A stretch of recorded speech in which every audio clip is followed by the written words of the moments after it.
India का spacecraft जो moon के साउथ पोल पर लैंड हुआ, दुनिया भर की सुर्खियों में छपा। इसे अब चैलेंज दिया गया है एक चीनी वैज्ञानिक के द्वारा, और छोटा मोटा चीनी वैज्ञानिक नहीं है भाई, वो इनके यहां के स्पेस प्रोग्राम के फाउंडिंग मेंबर्स में से व्यक्ति है, जिसने इस तरह की बात कही कि वो अखबारों की सुर्खियां बन गया। क्या कहा उसने? Top Chinese scientist claim India's Chandrayaan 3 didn't land on moon south pole. साथ में father of China's lunar exploration programme. अब यह ज्यादा इंपॉर्टेंट हो जाता है, जैसे भारत के अंतरिक्ष कार्यक्रम का कोई जनक है, मिसाइल कार्यक्रम का कोई जनक है, ऐसे चीन के लूनर प्रोग्राम का, क्योंकि चीन अब तक 3 बार चंद्रमा पर मिशन भेज चुका है, तो उनका जो जनक है उसने क्या कहा है, उसकी बात अब निकल कर आई है और कहा है कि नहीं साहब, इंडिया का जो लैंडिंग था वो साउथ पोल पर नहीं हुआ था। दुनिया के अंदर जो स्टैटिक्स जो घूम रही है स्टैटिका के माध्यम से, वो ये है कि अमेरिका अब तक मून पर 15 बार लैंड कर चुका है, यूएसएसआर 8 बार लैंड कर चुका है, चाइना 3 बार लैंड कर चुका है, इंडिया 2 बार लैंड कर चुका है। और इंपैक्ट का मतलब एक बार गए थे और दूसरी बार वाकई में वहां पर चहलकदमी करे थे। ठीक है साहब। चाइना और इंडिया के बीच में जो असली बहस है वो इस बात की कि एशिया में बड़ा कौन, क्योंकि यूएसएसआर जो असल मायने में आप रूस प्लस सोवियत रूस के रूप में काउंट करते हैं, उसके अंदर आप रशिया को सोवियत रूस के रूप में जानेंगे तब का नंबर अलग निकल कर आएगा। खैर, फिलहाल के लिए हम इंडिया चाइना पर सीमित होते हैं, क्योंकि अल्टीमेटली इंडिया ने एक इतना प्राउड मोमेंट एंजॉय किया था जब हम चंद्रयान 3 पर गए थे। लेकिन अब चीनी वैज्ञानिक इसे झूठ बता रहे हैं। अगर ऐसा है तो क्या चंद्रयान 3 के द्वारा यह कहना कि हम वापस से इंतजार कर रहे हैं कि हमारा चंद्रयान 3 वापस जिंदा होगा, जिंदा होकर उसकी जो अभी जो मतलब चंद्रमा की रात निकली है उसके बाद वो वापस से जिंदा होकर बाहर आएगा, ये सब बातें क्या हमारे लिए केवल मिथ्या है? नहीं साहब। चर्चा करते हैं उस व्यक्ति की जिस व्यक्ति ने इसको कहा है। भाई साहब, हुजीन करके आप यहां देख रहे हैं, 10 days ago India's spacecraft just successfully landed on the moon, India's recent achievement is in space are impressive. ये चीनी डायलॉग है, लेकिन इस चीनी डायलॉग को जिस आदमी ने यहां पर बहुत जबरदस्त घुमा दिया है वो ये व्यक्ति है। इसका नाम है जियान कुआंग। जियान कुआंग जो है वो एक चाइनीज रिसर्चर है। ये जो व्यक्ति आपको दिख रहा है ये चीन के लूनर प्रोग्राम का जनक कहा जाता है। चीन के लूनर प्रोग्राम के जनक की जो कहानी है वो इतनी खास है कि इस व्यक्ति ने अपने नाम पर चीन के अंदर एक एस्टेरॉइड का नाम भी अपने नाम पर कराया हुआ है। ओयांग करके, ओयांग जुआंग करके एक एस्टेरॉइड का नाम ही इसके नाम पर यहां पर रखा हुआ है। ये वो व्यक्ति है जिसकी वजह से चाइना अपना चंद्रमा पर मिशन भेजता रहा है। ये काफी बुद्धिमान व्यक्ति माना गया है। इसका जो दावा है वो दावा शायद समझने के लिए आपको थोड़ी ज्योग्राफी का बेसिक नॉलेज जरूरी होगा। इसका दावा यह है कि भारत का जो चंद्रयान 3 की लैंडिंग है वो दक्षिणी ध्रुव पर नहीं थी। तो भाई कहां थी? तो बोले इनका कहना है कि ये दक्षिणी ध्रुव पर नहीं, दक्षिणी गोलार्ध पर थी। अब साहब इन दोनों के अंदर क्या दिक्कत है, थोड़ा सा समझाइए क्या होता है। चलिए मैं आपको हल्का सा ब्रीफ इंट्रो देता हूं धरती को समझने के, पोल का, दक्षिण और उत्तर का। देखिए, अगर आप पृथ्वी को देखें तो पृथ्वी को देखते समय 2 आपको नजारे नजर आते हैं।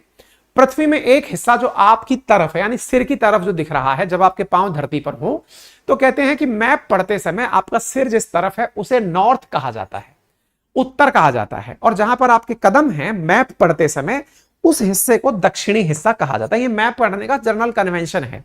मैप में आपका जो राइट हैंड जिस तरफ हो, अगर मैं मैप की तरफ झांकूं और मेरा राइट हैंड अगर इस तरफ है तो इसे ईस्ट कहा जाता है, और अगर मैं इस तरफ झांकूं तो इसे वेस्ट कहा जाता है। ये मतलब दिशाएं पकड़ने का तरीका होता है। चलिए ठीक है। अब धरती चूंकि आपने एकदम स्फेरॉइड तरीके से देखी हुई है, तो ऐसी स्थिति में धरती के बीचों बीच, जिसे आप 0 डिग्री लैटिट्यूड कहते हैं, इसे इक्वेटर के नाम से भी जाना जाता है। इक्वेटर बोले तो भूमध्य रेखा, भूमध्य बोले तो पृथ्वी यानी भू, और इसके मध्य से गुजरने वाली रेखा यानी भूमध्य रेखा। भूमध्य रेखा की विशेषता क्या है? ये भू को 2 भागों में बांटती है। एक भाग जो उत्तर की तरफ है, एक भाग जो नीचे की तरफ है यानी दक्षिण की तरफ है। पृथ्वी में उत्तर की तरफ और दक्षिण की तरफ अगर यह शब्द समझ में आ रहा हो, ऊपर की तरफ और नीचे की तरफ समझ में आ रहा हो, तो एक शब्द हिंदी का और समझ लीजिए। चूंकि ये पूरा गोला है तो गोले का आधा कहलाता है गोलार्ध, अंग्रेजी में कहते हैं हेमीस्फीयर। इसलिए हेमीस्फीयर जो इक्वेटर से ऊपर है उसे कहा जाता है नदर्न हेमीस्फीयर यानी उत्तरी गोलार्ध, और ऐसे ही इससे जो नीचे की तरफ है उसे कहा जाता है दक्षिणी गोलार्ध यानी कि सदर्न हेमीस्फीयर। ठीक है ना। ये सदर्न और नदर्न कैसे डिस्कस हुआ, उम्मीद है आपको समझ में आ गया होगा। इक्वेटर के रेस्पेक्ट में धरती को, बोले आप चंद्रमा की बात करिए ना सर, आप कहां धरती पर फिर से हमें ले आए, हम तो धरती पर ही हैं। हमने कहा रुकिए, अब यहीं से तो सारा खेला शुरू हो रहा है। बोले कैसे, मैंने कहा इसी तरह से अब आप चंद्रमा पर चलिए। भाई चंद्रमा भी एक गोलाकार संरचना है, अगर गोलाकार संरचना है तो इस गोलाकार संरचना में भी कोई भूमध्य रेखा जैसी जगह होती होगी, यानी इसके भी मध्य से होकर कुछ गुजरता होगा। बोले हां ठीक है, इसके भी मध्य से कुछ गुजरता होगा तो इसका भी ऊपर वाला हिस्सा नॉर्थ होता होगा। बोले बिल्कुल ठीक कह रहे हो। मैंने कहा इसका नीचे वाला हिस्सा साउथ होता होगा। बोले बिल्कुल ठीक कह रहे हो। मैंने कहा बिल्कुल अर्थ के जैसा है। बोले बिल्कुल अर्थ जैसा है। मैंने कहा ठीक है। अब देखो, जैसे अपनी धरती की इक्वेटर है ऐसी इसकी भी कोई इक्वेटर काल्पनिक रेखा है ना। इक्वेटर ये थोड़ी कि देखो ये जारी चलो इस पे घूम के आएंगे, ऐसा नहीं होता है। ठीक है, अच्छा तो मेरे प्यारे साथियों, ये वाला जो इक्वेटर भाव मैंने आपको दिखाया, इसके उत्तर में नदर्न पोल और नीचे की तरफ सदर्न पोल है। ठीक है, पोल जिसको कहा जाता है, अब दोनों शब्दों को आप एक बार समझिएगा, यहां से लेकर के यहां तक, यहां से लेकर यहां तक, ये क्षेत्र जो ऊपर की तरफ है इसे कहा जा रहा है नदर्न हेमिस्फीयर। क्या कहा जा रहा है? नदर्न हेमिस्फीयर, यानी कि उत्तरी ध्रुव, उत्तरी गोलार्ध। अब यहां पर ये जो थोड़ा सा हिंदी और इंग्लिश का शब्द है ना, स्फीयर, हेमिस्फीयर, गोलार्ध, और ये जो सबसे ऊपर जहां मैंने एन लिखा हुआ है इसे कहा जाता है नॉर्थ पोल। क्या कहा जाता है? North pole. समझदार लोग बहुत कुछ समझ चुके होंगे कि मेरा इशारा किस तरफ है। दोबारा सुनिएगा, इक्वेटर से ऊपर वाला जो हिस्सा है, ये पूरा की पूरा हिस्सा, जो आधा हिस्सा उत्तर की तरफ है, उत्तरी गोलार्ध कहलाया। उत्तरी गोलार्ध का मतलब हुआ नदर्न हेमिस्फीयर कहलाया। इस नदर्न हेमिस्फीयर का जो एकदम एक्सट्रीम एंड है, जो ऊपर की ऊपर बिंदी है, उसे कहा गया पोल। पोल एक पॉइंटेड एरिया है, एक क्षेत्र है जो बहुत ही संकुचित क्षेत्र में विस्तृत है, उसे नाम दिया गया नॉर्थ पोल, एक्सट्रीम ऊपर। ठीक है, ऐसे ही एकदम नीचे चले आओ तो ये जो दक्षिणी हिस्सा है इसका नाम है सदर्न पोल, दक्षिणी ध्रुव। लेकिन इक्वेटर से लेकर यहां तक ये वाला जो क्षेत्र है इसे क्या कहा गया? सदर्न हेमिस्फीयर, यानी कि दक्षिणी ध्रुव कहा गया, दक्षिणी गोलार्ध कहा गया। ये दक्षिणी गोलार्ध है और ये वाला जो बिंदी है ये क्या लिखा गया? इसको क्या कहा गया? दक्षिणी ध्रुव कहा गया। अब दोनों में थोड़ा सा अंतर समझिएगा भाई, अंग्रेजी बता देता हूं। इसको कहा गया सदर्न हेमिस्फीयर। क्या कहा गया? Southern hemisphere. और इसको क्या कहा गया? South pole. दोनों में अंतर समझ में आ गया? बोले फिर से धरती पढ़ा दिया आप, हमको तो चंद्रमा के बारे में जानना था। अरे हमने कहा रुकिए, अब चंद्रमा के बारे में बताते हैं। देखो, चंद्रमा पर भी इक्वेटर से ऊपर का ये वाला जो क्षेत्र दिख रहा है, इसे चंद्रमा का भी नदर्न हेमिस्फीयर और इसे सदर्न हेमिस्फीयर कहा गया। ऐसे ही इसका जो टोटल ऊपर वाला हिस्सा है इसे नदर्न पोल और इसे सदर्न पोल कहा गया। अब इसका मतलब यह हुआ कि अगर खबरों में कोई यह कहता है कि भारत ने चंद्रयान 3 को सदर्न पोल पर उतारा है, इसका मतलब तो हुआ यहां पर उतारा है। और अगर कोई यह कहता है कि भारत ने दक्षिणी गोलार्ध पर उतारा है, तो फिर यहां से लेकर के यहां तक कहीं भी उतारा हो, फिर तो कोई दिक्कत ही नहीं है। बोले ठीक है। अब न्यूज क्या है? अब न्यूज पकड़ते हैं। उम्मीद है आपको यह वर्ड मीनिंग समझ में आ गया होगा। अब न्यूज पकड़ते हैं। न्यूज क्या है? न्यूज में यह बंदा क्या कह रहा है? दक्षिणी ध्रुव नहीं है। दक्षिणी ध्रुव बोले तो सदर्न पोल, पोल का मतलब ध्रुव। इसने क्या कहा है? ध्रुव पर नहीं उतारा है, तो बोले गोलार्ध पर उतारा है। अब इसका मतलब हमें यह जानने की आवश्यकता है कि अल्टीमेटली उतरा कहां भाई? अभी बताएंगे, लेकिन उससे पहले आपको थोड़ी सी मैं लैटिट्यूड की कैलकुलेशन भी बता देता हूं। देखो बेटा, यहां पर इक्वेटर से लेकर अगर मैं यहां तक पहुंचता हूं, अगर हम सिंपल भी एक मैथमेटिक्स लेकर चलें तो ये परपेंडिकुलर दिख रहा है, 90 डिग्री की जगह दिखाई दे रही है। तो असल में अगर हम यहां पर काल्पनिक रेखाएं मान लें, कुछ ऐसी रेखाएं मान लें, 1 2 3 ऐसी कुछ रेखाएं मान लें, ये जो लेटी हुई रेखाएं हैं ना, इन्हें हम लेटी हुई हैं लैटिट्यूड कहलाती हैं, हिंदी में अक्षांश कहलाती हैं। क्योंकि यहां पर आपने 0 डिग्री माना है, यहां 90 डिग्री है एग्जैक्टली। यदि आप इसे देखें तो ये 90 डिग्री है, तो 0 से लेकर 90 डिग्री, ये आपने बीच में जो लेटी हुई रेखाएं देखी हैं जिन्हें आप लैटिट्यूड कह रहे हैं, हो सकता है देखो ये 0 डिग्री है, 0 डिग्री से थोड़ा आगे चले आप, इधर हो सकता है 20 डिग्री आ रहा हो, 30 डिग्री, 40 डिग्री, 50, 60, 70, 80, 90 डिग्री तक आप पूरा की पूरा, यानी 0 से लेकर 90 तक ये सदर्न हेमिस्फीयर है। ऐसे ही 0 से 90 तक नॉर्थ में भी नदर्न हेमिस्फीयर है। अच्छा, इसी क्रम में आप लैटिट्यूड्स को जानते हैं, ठीक है ना। आज अपन अर्थ पर भी जब हम बात करते हैं तो हम कैसे करते हैं, ट्रॉपिक ऑफ कैंसर की बात करते हैं, इधर ट्रॉपिक ऑफ कैप्रिकॉर्न की बात करते हैं। ऐसे ही आप यहां पर उत्तरी गोलार्ध के अंदर और नीचे दक्षिणी गोलार्ध की तरफ फ्रिजिड लाइंस की बात करते हैं, ठीक है ना। इस प्रकार से पृथ्वी के ऊपर भी अब सब कुछ काल्पनिक रेखाएं जैसे हैं, ऐसे चंद्रमा पर भी काल्पनिक रेखाएं इंसान ने अपनी सहूलियत के लिए बना ली। नापना क्या चाहता है इंसान, कि मध्य भाग से कितना आगे है। क्लियर।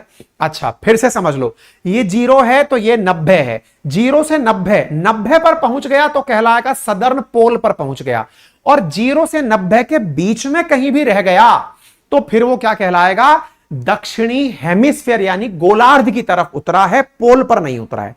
देखो, चीनी वैज्ञानिक जो दावा कर रहा है वो क्या है, मैं आपको बता देता हूं। चीनी वैज्ञानिक दावा कर रहा है कि साहब मैं यहां पर कह रहा हूं कि इन लोगों ने सदर्न पोल पर नहीं उतारा। तो बोले कहां उतारा, बोले सर मैं कह रहा हूं इन्होंने दक्षिणी गोलार्ध में कहीं उतारा है। अब हमको यह बात कौन क्लियर करेगा, क्लियर करेगा खुद चंद्रयान की लैंडिंग लोकेशन, जिसको हमने शिव शक्ति पॉइंट कहा है, वो कौन सी डिग्री पर है। चलिए अब हम खोजते हैं। तो भाई आपको उम्मीद है ये बात तो समझ में आ गई होगी कि क्या कहानी है। तो जो पोल वाला हिस्सा बताया ना मैंने आपको, इसे माना गया है 88.5 से लेकर 90 डिग्री के बीच में, ठीक है ना। अच्छा, अब देखो भाई, चंद्रयान जो हमारा उतरा है वो उतरा है 69 डिग्री पर। कितने डिग्री पर उतरा है, 69 डिग्री पर उतरा है। 69 डिग्री कौन सा, साउथ वाला 69 डिग्री। मतलब अगर मैं इस गोले पर हूं तो ये मैंने अगर कहा भाई यहां 10 है, 20 है, 30 है, 40 है, 50 है, 60 है, 70 है, हम 70 के अराउंड उतरे हैं, हम यहां पर उतरे हैं 70 डिग्री के अराउंड, क्योंकि 69 पॉइंट कुछ पर उतरे हैं हम, है ना। चीनी वैज्ञानिक क्या कह रहा है कि भाई 88.5 से 90 के बीच में उतरते, तब यह वर्ड सही होता कि यह दक्षिणी ध्रुव पर उतरे हैं। बात को समझ गए। आपके दिमाग में फिर आएगा तो भाई साहब ये ध्रुव की परिभाषा क्या है, 70 डिग्री तक तो पहुंच गए, मात्र 20 डिग्री की ही तो बात है। अब देखो, इसका कोई भी लिखित में कहीं भी मैटर मिलता नहीं है। हम कैसे मानते हैं मैं आपको वो बता देता हूं। देखो, अर्थ पर हम लोग क्या मानते हैं, 23.5 डिग्री पर ट्रॉपिक ऑफ कैंसर, ऐसे ही 66.5 डिग्री पर हम यहां पर जो फ्रिजिड लाइन मानते हैं, इसके ऊपर के पूरे की पूरे क्षेत्र को सामान्यतया उत्तरी ध्रुव कंसीडर किया जाता है। 66.5 से ऊपर हमारे लिए उत्तरी ध्रुव, ऐसे ही 66.5 से धरती पर नीचे हम दक्षिणी ध्रुव बोलते हैं। मतलब यह है कि 66.5 से ऊपर और 66.5 से नीचे ध्रुव, दोनों तरफ हम लोग ध्रुव का ही हिस्सा मानकर कंसीडर करते हैं। अर्थ के केस में हमने मून पर भी यही किया, 66.5 से ऊपर वाला जो हिस्सा है वो हमारे लिए सदर्न पोल है। अब बात यह है कि कोई व्यक्ति किसे असल मायने में पोल मानता है। बोले मेरे लिए तो पोल है, आप 90 डिग्री पर ही उतारोगे तब जाकर पोल मारूंगा। ये कौन बोल रहा है, चाइना वाले बोल रहे हैं। चाइना का ये जो वैज्ञानिक है, जैसे जलन है कि ये इतना आगे तक कैसे चले गए, वो बोल रहा है। ये कह रहा है 88.5 से लेकर 90 डिग्री के बीच में अगर लैंडिंग करोगे, मैं तो तभी मानूंगा कि दक्षिणी ध्रुव पर उतरे हो। नासा क्या मानता है, नासा की कोई स्पष्ट परिभाषा नहीं है। चाइना मानता है कि आप 88.5 तक उतर गए तब दक्षिणी ध्रुव है। इनसे पूछा जाए ये कितना मानते हैं नासा वाले, ये मानते हैं 80 डिग्री तक उतर गए तो दक्षिणी ध्रुव है। इंडिया क्या मानता है, 66.5 से ऊपर जो भी उतर गया वो दक्षिणी ध्रुव है। क्योंकि इसकी कोई स्पष्ट परिभाषा नहीं है कि असल में दक्षिणी ध्रुव किसे कहा जाएगा, उत्तरी ध्रुव किसे कहा जाएगा, इसलिए इंडिया भी सही है और चाइना का यह वैज्ञानिक भी सही है।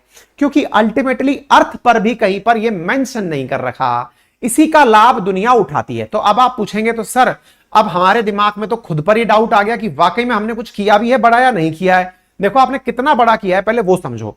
दुनिया भर का अगर हम दिखाएं कि किसने अब तक कहां कहां लैंडिंग करी, तो उसे देखना एक बार। देखो भाई, यहां पर अगर आप ध्यान से देखें तो ये जो आपको दिखाई दे रहा, मान लीजिए चंद्रमा का इक्वेटर है, तो चंद्रमा के इक्वेटर से अगर मैं दूरी नापने निकलूं तो देखो चंद्रमा के इक्वेटर पे अधिकांश देशों ने आज तक कहां भी लैंडिंग करी है, तो वो इसी प्रकार की लैंडिंग है। मतलब एक प्रकार से समझ लीजिए चंद्रमा से थोड़ा बहुत ऊपर थोड़ा बहुत नीचे की तरफ ही लैंडिंग है। हमने कहां लैंडिंग करी है, देखो वो यहां जाकर लैंडिंग करी है। मतलब चंद्रमा के एकदम साउथ में पहुंचकर अपने लैंडिंग करी है। इसका मतलब ये जितने भी आप झंडे लगे देख रहे हैं, इनकी तुलना में हम बहुत दक्षिण तक चले गए। मतलब चीनी वैज्ञानिक कहता है कि मैं अगर खुद को करेक्ट तरीके से बोलूं तो यह जरूर कह सकता हूं कि दुनिया में इंडिया सबसे ज्यादा दक्षिण तक चला गया है। सबसे ज्यादा दक्षिण तक कितना, बोले 70 डिग्री साउथ तक चला गया है। माननीय दुनिया वाले 66.5 डिग्री के बाद में दक्षिण मानना शुरू कर देते हैं, लेकिन इसमें जलन है और होनी भी चाहिए, क्योंकि असल मायने में जलन का ही तो परिणाम है कि जो स्पेस में रेस बनी हुई है। इन्हें लगता है कि इंडिया को कुछ मिल गया होगा तो दिक्कत हो जाएगी। ऐसी स्थिति में यह वैज्ञानिक खुद पर आए प्रेशर को टाल रहा है। उम्मीद है अब आपको कॉन्सेप्चुअली यह बात क्लियर हो गई होगी कि कहना क्या चाह रहा है, ठीक है ना। यूरोपीय अंतरिक्ष एजेंसी ने यह कहा है कि इंडिया ने जहां लैंडिंग की है ना, माना कि वो दक्षिणी ध्रुव नहीं था, लेकिन जहां किया था वो शैकल्टन क्रेटर था, जहां पर जमा उतरना अपने आप में बड़ी बात है। इस विषय को लेकर के वैज्ञानिकों में मत भिन्नता हो सकती है, लेकिन कोई भी इस बात को इग्नोर नहीं करता कि भारत ने सबसे दक्षिणतम हिस्से पर जाकर के लैंडिंग की है। अगर हम अपने कंसेप्ट की बात करें तो इंडिया अपने कंसेप्ट पर एकदम खड़ा है, 66.5 से ऊपर चला गया, इसका मतलब दक्षिण पर चला गया। लेकिन इस पर भी एक प्रतिरोध दिया जाता है। वो क्या दिया जाता है? कुछ लोगों का कहना है कि जो अर्थ है वो अपनी अक्ष से 23.5 डिग्री झुककर खड़ी है, 23.5 पर खड़ी है। उसी कारण से 66.5 का कंसेप्ट वैलिडेट होता है। अर्थ के केस में तो 66.5 का कंसेप्ट है, लेकिन चंद्रमा के केस में 66.5 का कंसेप्ट वैलिडेट नहीं होता। यह कुछ और लोगों का कहना है। बोले क्यों? बोले असल में जो चंद्रमा है ना, वो अपनी अक्ष से मात्र 1.5 डिग्री झुककर खड़ा हुआ है। कितना? 1.5 डिग्री, 1.5 डिग्री। इस वजह से चंद्रमा के केस में दक्षिणी ध्रुव 88.5 से 90 डिग्री के बीच में कंसीडर किया जाएगा। अर्थ के केस में दक्षिणी ध्रुव 66.5 से कंसीडर किया जाता है, क्योंकि अर्थ अपनी अक्ष पर 23.5 झुककर खड़ी है। लेकिन इसके केस में चंद्रमा चूंकि 1.5 डिग्री झुका है अपनी अक्ष से, इसलिए 88.5 से 90। देखिए चाइना वालों का जो मत है वो इस आधार पर जनरेट हुआ है। हमारा जो मत है वो अर्थ का ही कंसेप्ट चंद्रमा पर ले जाने से जनरेट हुआ है। लेकिन हमें इस बात की खुशी है कि दुनिया जहां नहीं पहुंची वहां हम पहुंचे। नंबर दूसरा, अर्थ के हम उस हिस्से में पहुंचे जो कि दक्षिण की तरफ है। दक्षिणी गोलार्ध पर सबसे दूरस्थ स्थान पर अगर हम पहुंचे हैं तो वो हमारे लिए दक्षिणी ध्रुव है। उम्मीद है अब आप सभी साथियों को इस विषय पर क्लैरिटी ऑफ थॉट आ गया होगा। अगर आया हो, कुछ सीखा हो, तो आपसे इतना सा कष्ट करने की कहेंगे। इतनी बड़ी संख्या में आप हाजिर हुए हैं। आप में से मुश्किल से 1/3 लोग ही चैनल को सब्सक्राइब किए हुए हैं। आपसे गुजारिश है कि चैनल को अगर आप सब्सक्राइब कर लें तो उसका कोई चार्ज नहीं है। एक सब्सक्राइब का बटन है, उसे जाकर दबाना है, और एक लाइक का ऑप्शन है, उसको दबा देना है। तो हमारी थोड़ी सी रीच बढ़ जाती है, लोगों तक हम ज्यादा पहुंचते हैं, जो हमें काम करने का हौसला देता है। मर्जी बाकी आपकी है साहब।